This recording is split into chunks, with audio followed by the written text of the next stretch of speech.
We're here to talk about the newer frameworks that are out there and some problems we've seen with them. Go into a little bit more detail. Actually, before we kick off anything, does anybody have, like, who works day-to-day with Node? Okay. Who works day-to-day with Play, Scala? Okay, a couple people. Awesome. So yeah, I'm Mike, working at Invisium with Ken, Director of Professional Services, motocross junkie. Did some work in film, was the body double for Powder. Great film. Yeah, all my references are very out of date. Don't fact check any of that. I'm Ken or Jim or Kevin. Everybody screws up my name. It's 3 letters. I really am Ken Johnson. So if you're expecting Kevin Johnson, that's a different room. Yeah, more exciting talk. So I'm the CTO of Invisium. My duties include taking out the trash, sweeping, things like that. Recovering Red Bull addict without the recovery, and I am a Husky Ginger. I own it. I'm proud of it. So essentially, we have some established frameworks we're going to talk about. We're going to compare those somewhat with, as we go through each control that's broken or insecure with the newer frameworks, we're going to compare that to the older frameworks. And we will give you a synopsis, which is essentially our solution statement or proposed solution. This talk is not a criticism of other people's hard work. I really don't like it when I see talks and it's kind of like fail, pwn, all that. I mean, I'm sure, security conference, some people like that. I don't. So I think people put a lot of work into these frameworks and put a lot of their personal time into it. Most of it's open source. So I think we respect that. But we, doesn't mean we can't point out some of the flaws with it.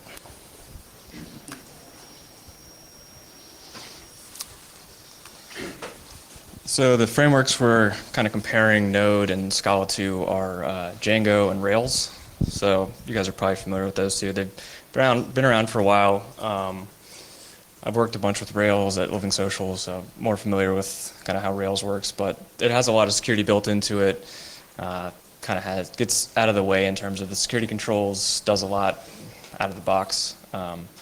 Django, same way. It's probably actually a little better than Rails in some ways. The developers seem to be a little more paranoid about security, which is actually a good thing. So we're going to compare those frameworks to some of the newer frameworks that we've seen out there. It probably seems weird that we're calling these established frameworks, but they are. I mean, they've gone through some turmoil. They've cleaned it up a little bit, still improving. It's an iterative process. I can't talk. Iterative process. Words are hard. Close enough. Yeah. So, and you have folks like Justin in the back, the creator of Brakeman, which I personally use, hero. So he helps, he built the static analysis tool for Rails. So there's a lot of people contributing security-wise. I really hope some of you Arrested Development fans are at least seen like one episode, or none of these pictures are going to make any sense. So the newer frameworks we're talking about, Play and Getty. Play is a Scala-based framework, or actually Scala or Java. You can use either one with it. I'll talk about a few more details with that. Getty is a Node.js-based framework, also an MVC like Play and Rails. Neither one's been around as long as Django or Rails or Spring or the other older frameworks.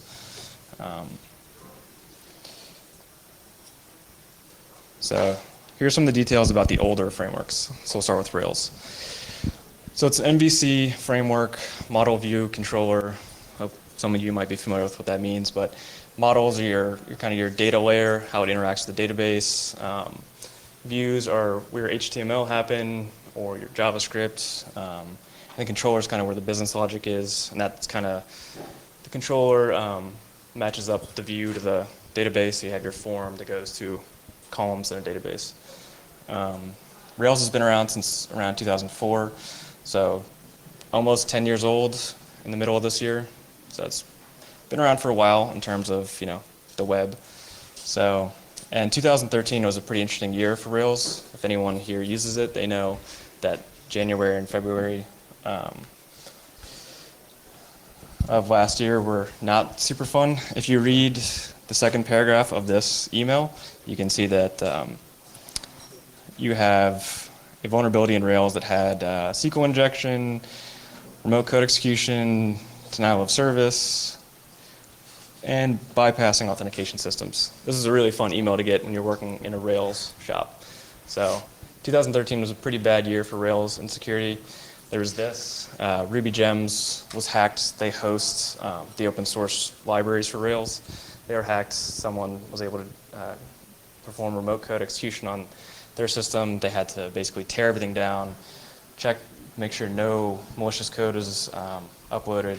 It took a lot of time, and it was kind of a wake-up call for the Ruby Gems folks and kind of the Rails community overall. And also there was 3 or 4 more other big security releases for Rails at the beginning of last year. So it was kind of it was a really rough start for the Rails community last year. So the good thing is that there's been some maturity in that space, and kind of Rails developers have gotten a little more aware of the fact that they need to think about security more often. There's been a couple of projects that have been born out of what happened last year. So it was a good and a bad thing. So out of the box, Rails gives you CSRF protection, cross-site scripting protection. It output encodes all your parameters in your views. Gives you pretty good mass assignment protection. Clickjacking you can get integrated pretty easily with some Ruby gems.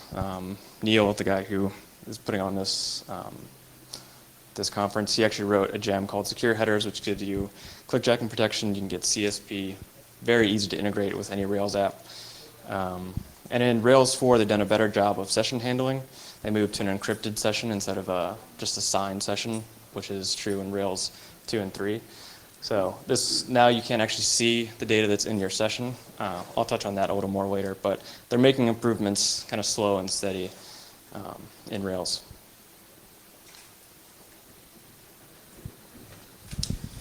Django. Django is also an MVC framework. It was released in 2003, so it's almost 11 years old now. I like to think of it as a little bit more security focused. If you read the documentation for most things that you do within Django, you get a lot of warnings. Hey, this is insecure. This is probably the best way to do it. Here's how we've default configured it. If you change it, here's the consequence. So they do a pretty good job. Like I said, it's very well documented.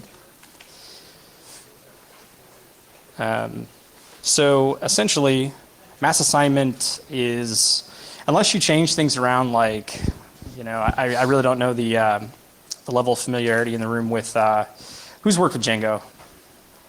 Okay, so technically, unless you remove the fields, you should be restricted in terms of mass assignment. CSRF protection, little weird. This is where there's some things that the newer frameworks and older frameworks both kind of, in my opinion, don't do super well. Rails, by default, has CSRF on, and any form generated by the framework immediately puts the CSRF token into the form. So it's just included in the request. You don't have to think about it. And Django is a little bit different, where you have to manually, put in you can put in the CSRF token manually within the form, or you can use the, there's another way to do it, and I can't remember off the top of my head. XSS protection is by default on, and you have to bypass it by calling a method to actually break outside of that. So there's some things that by default are kind of there and done for you, and well documented, most importantly. And then the session handling this is probably important to note. How many of you have heard of the issue with client-side cookies and them just never expiring? Some familiarity with it? Okay, so when you abstract the sessions out into the database or Redis, whatever the case is, you limit this issue, right? Because even if I stole the session secret, signing it and forging the data is going to be problematic, because that's just not the way it's default to, or that's not how it's working. So with Django, back to the documentation, if you were to change this, it says if you want to make this a client-side cookie and you're using Pickle's serialization, understand that if that session token is stolen and a cookie's forged, you're now vulnerable to remote code execution. So pretty good job on Django's part of documenting this stuff. So what I'm going to talk about, again, is Node Getty. Interesting fun fact, Getty is actually named after Geddy Lee from Rush. So actually his real name was Gary, but his mother had a thick accent, so they say it was pronounced like Getty. So I don't know, fun fact. Node is non-blocking I/O, it's server-side JS. What does that really boil down to? It's incredibly fast. For sites that are running Node, like before I can even view the response headers and see if, it says server express or whatever the case may be, you pretty much can tell this is a Node site just because of the quick response times. But the code is very heavy on the asynchronous side, so very quick. Getty is an MVC. It's very Rails-esque. I'll show you some code, and for those of you familiar with Rails, it's like a copycat. It's just the JS version of Rails, but more vulnerable. But it is very useful, and I actually really like it. So, when we talk about solutions, once this thing's hardened, I would love to use it. I think it's pretty cool. So I'll be talking about Play. Play is a Scala and Java-based framework. So it's built in Java and Scala, and you can either use Java or Scala to write apps in it. Scala is an object functional language, tries to take kind of the best of both worlds of object-oriented and functional languages. It compiles the Java bytecode, so it runs on the JVM. People say it's like good Java when you come from a Java background. Scala is supposed to be like, so much easier to write code, so much less boilerplate. And Play, it's an MVC. It's easy to build, scalable web apps. There's a asynchronous layer called ACA, I think that's how you say it, built in. So you can do a lot of processing asynchronously, very easily, very fast. It's been around since around 2007. That's when the first kind of inklings of the framework came about, but it's really gotten a lot more popular in the past couple years. Some companies that are using it are like Coursera for their education system. Clout, LinkedIn's using it for some of their systems. Not their main site yet, as far as I know. Guilt is using it for pretty much all of their apps. I know Twitter was using it at some point. Not sure if they're still using it.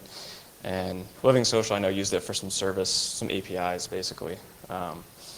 So it's getting some use. It's getting more popular because people always complain about Rails being slow. So people are moving to these Java-based language or Java-based frameworks because they get the speed, kind of the ease of use of Rails. So here's just a little Shodan search for play session. So that's just the default cookie value, and there's about 4,600 apps out there that Shodan found. So there's a good amount of apps out there using Play, at least somewhat.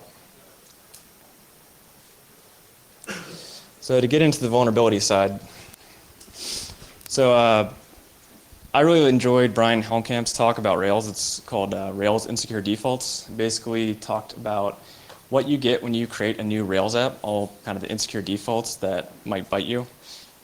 He went through about 13 things that when you run Rails new app name and you create a new app, what you get and what you don't get, and kind of the gotchas of the Rails security world.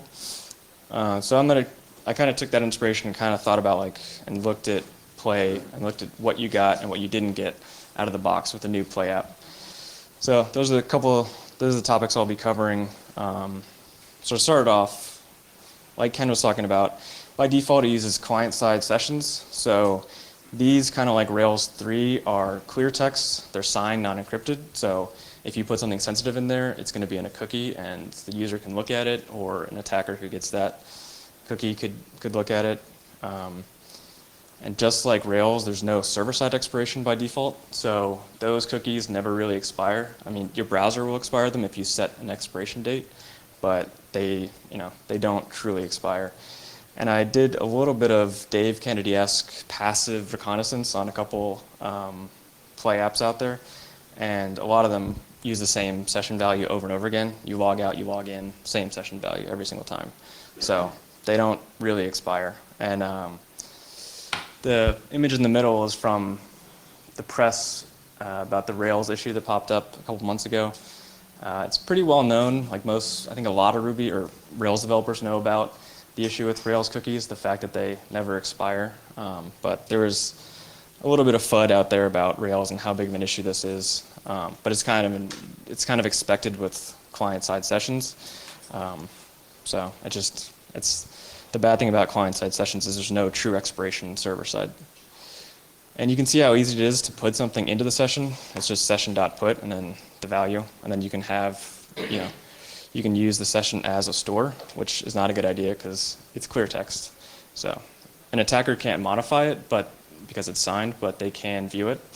And on the bottom, you can see this is one of the apps I took a look at, and this is on a invalid login, but it gives me back my email address and my password in clear text in a cookie. So not the best. So here's another area that's pretty similar to Rails. When GitHub's advanced search came out, everyone started digging through GitHub for like SSH keys and other kind of sensitive files. So if you search for secrettoken.rb, that's the file that holds the Rails session signing token. And you can see there were a lot of results. Thankfully now, since people are a little more aware, they started taking those out and making those environmental variables. But Play has the same issue. Basically, at the bottom, you can see the application secret just sits in a file called application.conf, and that's going to be in source code from the get-go. So if you check that into source code and then you use that secret in production and you have an open source project, people can forge signatures. So, and it's the same in development and production. So, and in terms of a suggestion to get around this, definitely we think frameworks should do two things. One, make it a separate file that automatically is part of the git ignore, so it won't get checked into GitHub. And also make sure that it's an environmental variable on the system, so that basically the app won't boot up unless that secret's an environmental variable. That way you won't have it in source code, you won't have it just sitting in a file on every developer's laptop. So XSS, some more similarities to Rails. So Rails and Play, they both output in code by default, which is great. But they do give you some pretty easy ways to introduce cross-site scripting. So Rails had the raw tag and the HTML safe tag. Play in version 1 had the raw tag, and in version 2 it's the @HTML tag. This basically means turn off HTML encoding for this variable. Another great thing is you can basically turn off encoding for everywhere if you just include this in your application.conf. So if you turn off escaping, you have XSS everywhere pretty much. I don't know why they would give you that option, honestly. I don't think there's an easy way to do that in Rails. It seems like a pretty bad thing to be able to do so easily, especially if there's not a lot of documentation around that and how you can kind of screw yourself over with this. But I'd like to see in terms of both Rails and Play, making these methods a little scarier. So instead of saying @HTML, it should be like unsafe output encoding or something like that, or not encoding. They use these very benign terms to let you introduce cross-site scripting, so people think @HTML, probably not that big of an issue. I'll just get around this stupid encoding that I keep seeing. Really, it should be very clear to you that this is an unsafe thing to use if you're going to call it on a user parameter. So Rails actually is kind of worse because it's .html safe, which to me makes it sound like it's safer, not less safe. I don't know who thought that was a good idea, but those are some of the changes I'd like to see in Play and in Rails. So mass assignment. So Rails has that by default. Play version 1 was not by default. By the way, I bring up version 1 and 2 because there's actually kind of like a break in the community. Some people really like version 1 of Play, and they don't like version 2. And there's a decent bit of Play 1 apps still out there, even though Play 2 is like the evolution of Play 1. So But in version 1, you had to explicitly call no binding to not have mass assignment. Version 2 and the Scala API, there's no, like, your forms are bound to your data, so there's no way to mass assign in the Scala API. In the Java API, though, you have to bind. So you have to do it explicitly, or you can introduce mass assignment. I think this solution's pretty good, except for I'd say that the documentation for this is not great. It was mainly Google groups that had documentation around this, with like the creator of Play talking about it. He's a little passé, I'd say, about security issues. The Java API, in my opinion, should still be just like the Scala API, and should automatically bind for you. So CSRF. Rails has that built in. There's just one method, protect from forgery, in your application controller. That code is way too small for you to see, but basically it takes one comment to disable it. Play, it's a little different. So it's built in version 1.02 and up, but to actually enable it takes a decent bit of work. You have to include filters in the application. You have to add it to your global settings. You have to call it on your individual actions, and you have to include it in your forms. So it's a decent bit of work to actually get CSRF working in Play compared to Rails. So I definitely like to see this be way easier in Play. Be like the automatic, you have CSRF built in, it's in all your forms, it's checked everywhere.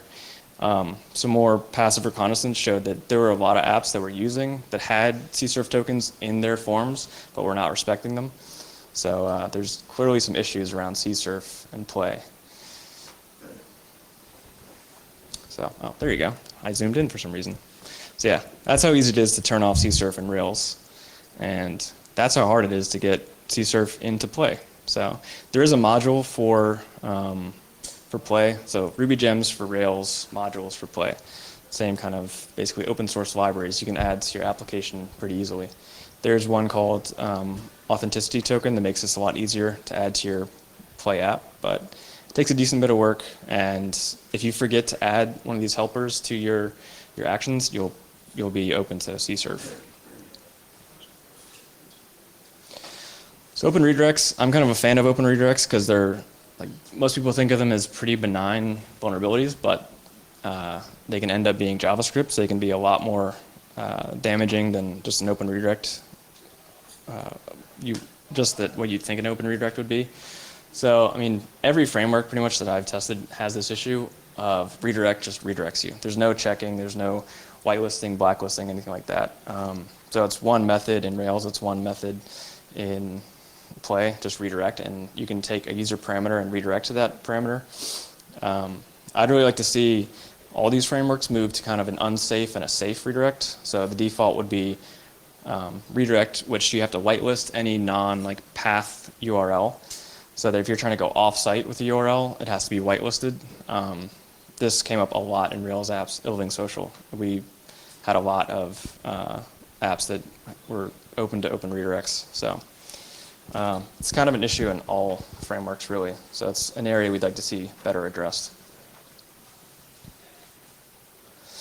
So this is kind of a minor one, but it's kind of a funny one because I don't think a lot of people will think about it, that when you start up your dev environment, it's going to be listening on all interfaces. So, you're sitting in that coffee shop and your brand new super secret startup application is open to the world to see. So if I run nmap, I can find this on the network and I can start poking at it. You're probably not super security hardened at that point, so maybe I can find something, get on your laptop, do something bad. I don't know. It's not the end of the world, but it's one of those things that I don't understand why they don't do a better job of just locking this down to local hosts instead of opening it up to the world. But this is also an issue in Rails, so Rails isn't looking that good in this talk, honestly. But so to kind of wrap it up, I mean, there's some other things that it doesn't do out of the box. Clickjacking doesn't have X-frames options by default. The documentation for security, I mean, I'm glad they actually have a security page on their website, which is great, but it only addresses a few of the OWASP top 10, and there's actually some factual inaccuracies on there that need to be fixed. So the documentation is not great. You have to do more digging pretty much into Google Groups and just random forum posts to figure out how to do certain things with Play. So it'd be great to have something that was like, an OWASP guide to Play security. So SQLi, you can still do raw SQL just like pretty much every framework. You can shoot yourself in the foot if you really try hard enough. I'd like to see, they do warn you that if you do raw SQL, you could potentially get SQL injection. I'd still like to make it a little harder for developers to do raw SQL. So there's an explicit, I am doing something stupid, but I still want to do it kind of check. So I think the Lift framework actually does some interesting stuff around there. So that's something I want to look into more. So and then security documentation. There's one page that the Play framework has. It needs a lot more. It needs kind of do's and don'ts and examples. And I think something that would be very useful is having an OWASP cheat sheet for Play, just like there's the Rails and there's PHP and there's the various cheat sheets. So that's an area I'm probably going to look into kind of tackling some of these issues.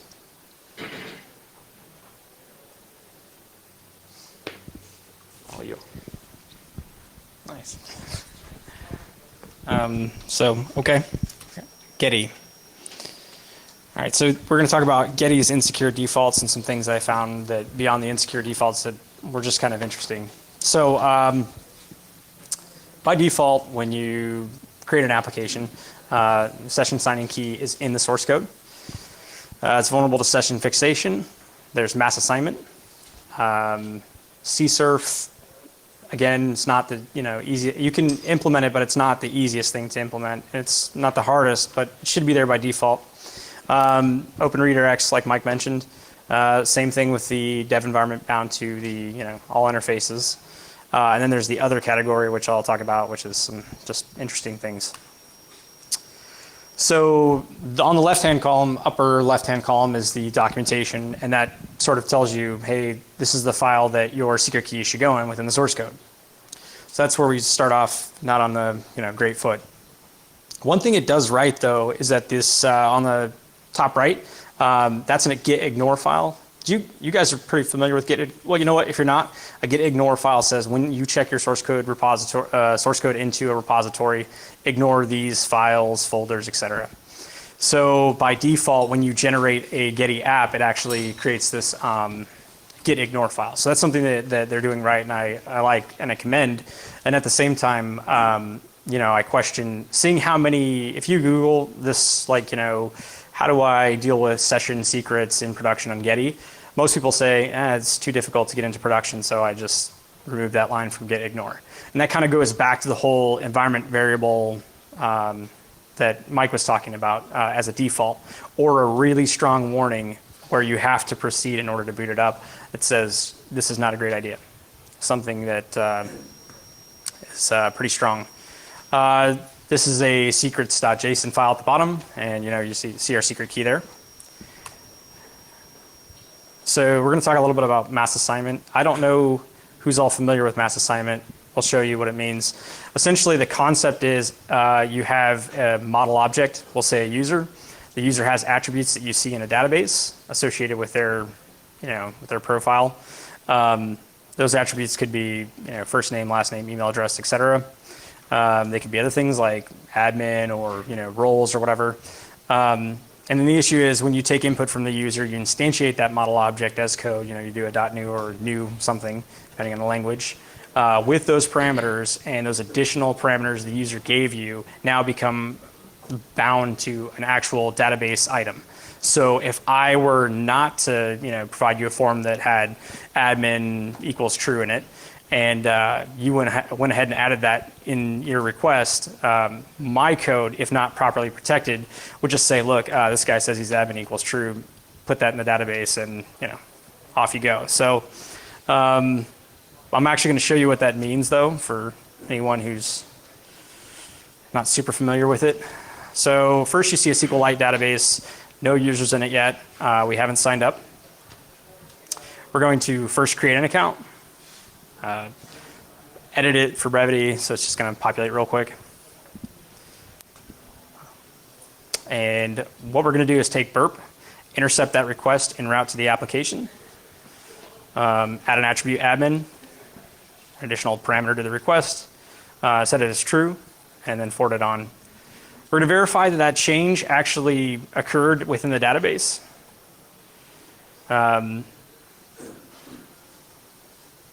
Just to verify we can log in and that actually worked, that account was set up. But now we're going to review the database. I promise. So here's the user, tests at test.com. We're going to zoom in on the admin column within the SQLite database, and you'll see the true value showed up. It's a little bit dangerous, right? Because this is how we're making decisions on who you are, what you should access, et cetera, et cetera. Now, Rails, as Mike mentioned, Django, as I mentioned, have some protections built in. To bypass these protections is a little bit difficult, Django. You have to remove some fields. Rails 3, you have to explicitly allow that attribute to be modified in that way within your models.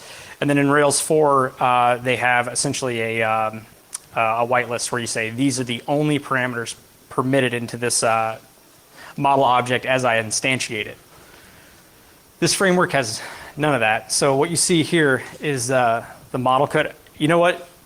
I dug into this pretty deep, and I couldn't find very easily, so none of the documentation within the code, I couldn't very easily find a way to actually protect these attributes. If somebody knows of a way, I'm all ears, correct me if I'm wrong, but I was not able to find any way to do that. And honestly, if I'm digging in and can't find it, then there's already a problem. So what you see with the required true and false, not a big deal. That's actually nothing to do with security. What that is if you want to instantiate an object and you want to make sure that these parameters are always passed in as you update them or as you create a user, that they're included. That's what the required true or false means. It doesn't have any security implications at all. The one thing you can do, though, with Getty is there's an update properties function that you call to update a model object. So like if I want to update the user's first name, last name, whatever, there is an option to skip certain parameters. But at that point, you're doing a blacklist versus a whitelist, and we're all security people, so we know that's probably not the best way to go about it. So by default, I would surmise that Getty's vulnerable. In terms of session fixation, one thing I wanted to note is this behaves a little bit differently in production than it does in the development environment. And something to note is that although it behaves differently, I could very easily see some settings being tweaked and it behaving the exact same way. So either way, this session handling doesn't work well in production or in development, but it's a little bit better in production. So what you're going to see is we're going to set our own cookie as we visit the website before we authenticate. We're going to authenticate to the application. Then we're going to verify our cookie has not changed. It is the value that we provided to the application. Then we're going to visit another resource just to make sure that a resource that requires you to be authenticated actually, it's just basically doing the same thing twice to make sure that this cookie is, the cookie used for authentication and that we can set it ourselves.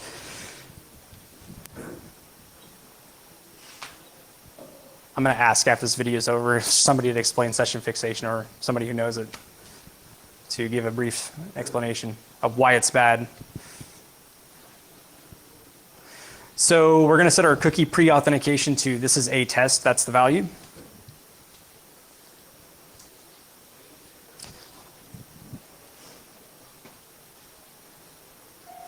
All right, so now we got to check the cookie again.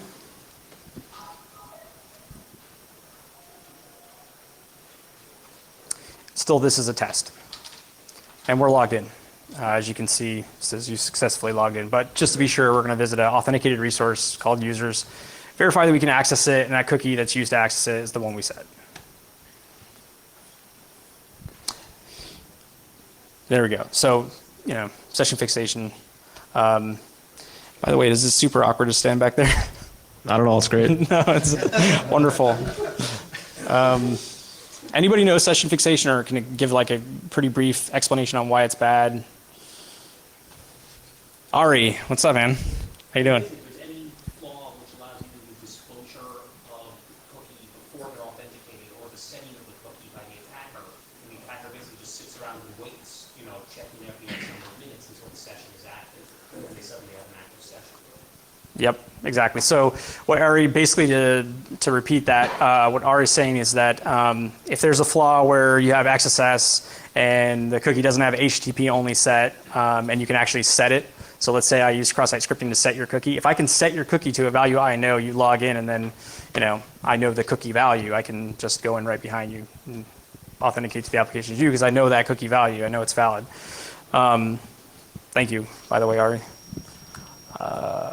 Okay, so oh. I'm going to zoom in on this. Let's see if we can get a better. All right, so CSRF, this goes back to the whole almost anti-pattern that we see where it's instead of being enabled by default, you have to add this line into your application controller. And it's the same way with Rails, how Rails has a base level class in the application controller. So does Getty, where every other controller inherits from it unless you skip something, unless you decide not to. So you have to enable it first in the controller. And then within a form field, you have to manually put in a hidden input that says, you know, here's a same origin token that this protect from forgery function call produces. So to me, that just seems like a lot of work. Why can't the framework do that for me? Why should I even have to think about it? Why not from default, like protect from forgeries on and the form auto generates these things? To me, it seems a lot harder than it should be, and it leads to a lot of mistakes. Because I don't know a lot of developers who are trying to kick out an app real quick. They're gonna, you know, hey, did I get CSRF right?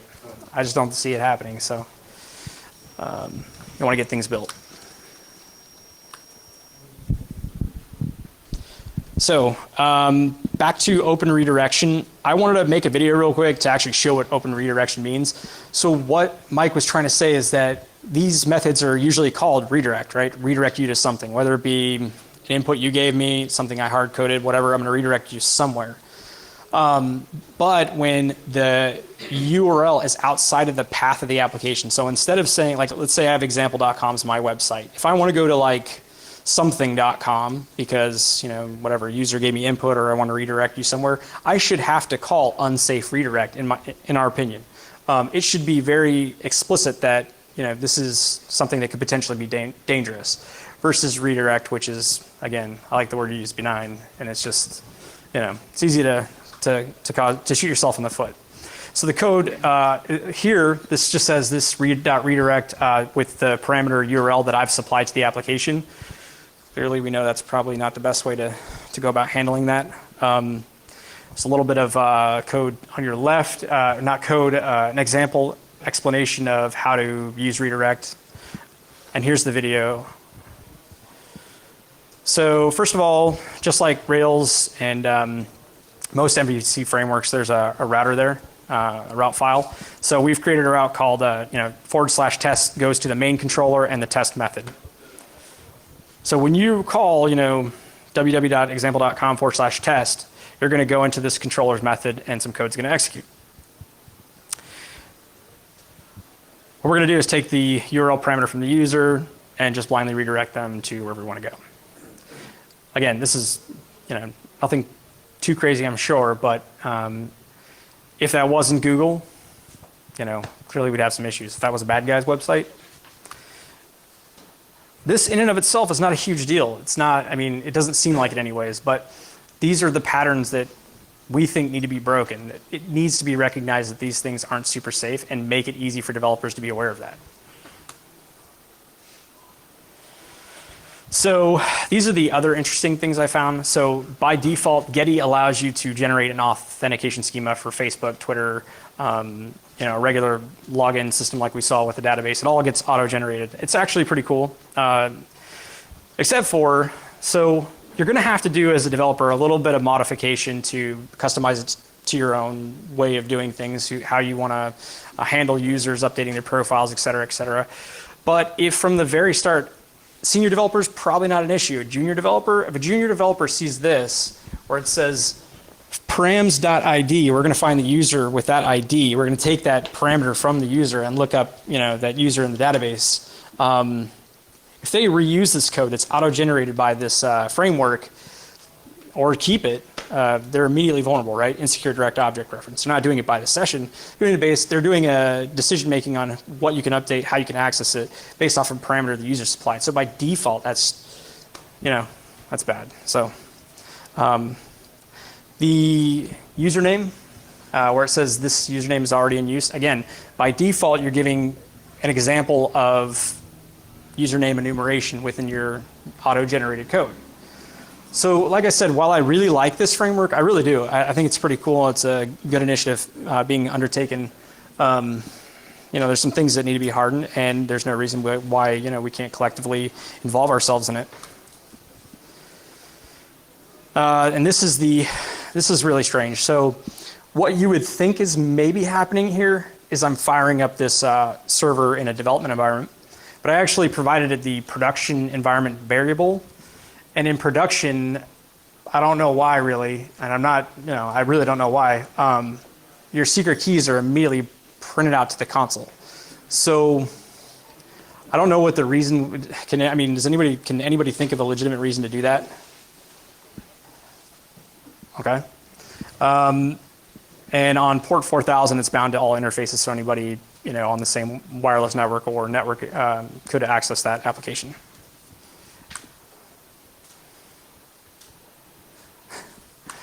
I love this picture. All right, so essentially we want to break the cycle where MVC frameworks, where web development frameworks in general have by default insecure ways of showing code examples, lack of documentations, methods that seem fine and aren't because they're poorly named, or it wasn't a consideration when those methods were named. Sometimes, like the mass assignment with Getty, kind of question if we're learning from other frameworks and we're piggybacking off things they've already had to deal with and the turmoil they've already gone through. So we want to break the cycle. So what we propose is essentially to create a pattern cheat sheet of how to build an MVC, or what things to put into an MVC, how to name functions, how to secure these insecure defaults. How to do sessions the right way. How to do sessions the right way. Yeah. Yeah, you got it. Pretty much everything you need in an MVC, all the things we've seen be insecure in other MVCs, do it the right way from the beginning so that these MVCs aren't built. Then someone says, oh, this is insecure, go back and fix it, but everything's already built that way. So basically, yeah, a cheat sheet for how to build your web application framework. So it's a little bit hard for us to collectively solve the issue by saying, hey, everybody devote some time to putting in pull requests and monitoring new frameworks that are out. But what I think we can do is create an OWASP project to actually put together sort of a step-by-step for, if you're going to build a web development framework, these are the things you should probably think about. These are the things that have been learned over time. Let's help solve the issue. So that's our proposed solution because we kind of went into this, and I think we were under the impression, well, we're going to review these frameworks and we're going to see like, wow, they did all these great things, and the new ones are. And actually, in the reality, some of the newer frameworks had protections that the older frameworks didn't, and it just doesn't seem like there's a learning process going on.